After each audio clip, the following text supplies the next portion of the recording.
పూరా లోకల్. తెలంగాణ ముఖ్యమంత్రి తమ్ముడు రేవంత్ రెడ్డి మాటలు వింటే ఏడ్పు వస్తుంది.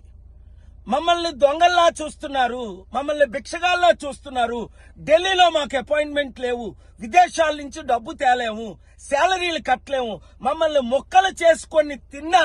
నేను చెప్పాను, పాత అప్పు తెలంగాణ 7 లక్షల కోట్లు, తమ్ముడు రేవంత్ రెడ్డి ముఖ్యమంత్రి అయిన తర్వాత 2 లక్షల కోట్లు. ఈ 10 లక్షల కోట్లకు వడ్డీ ఎవరు కడతారు? అదే పరిస్థితి ఆంధ్రప్రదేశ్లో కూడా.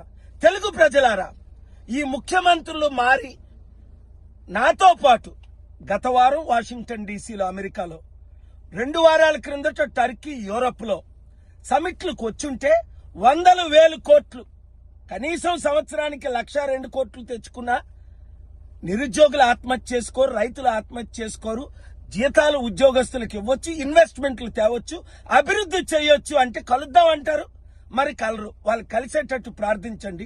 ఈ వీడియో వారికి చేరేటట్టు ప్రతి మీడియా బ్రాడ్కాస్ట్ చేయండి, షేర్ చేయండి. లేదంటే ఇప్పుడున్న రాజకీయ నాయకులు చిత్తుగా అన్ని పార్టీలు ఓడించి ప్రజాశాంతి పార్టీని గెలిపించి రాష్ట్రాల్ని, దేశాన్ని కాపాడుకుందాం. Thank you very much.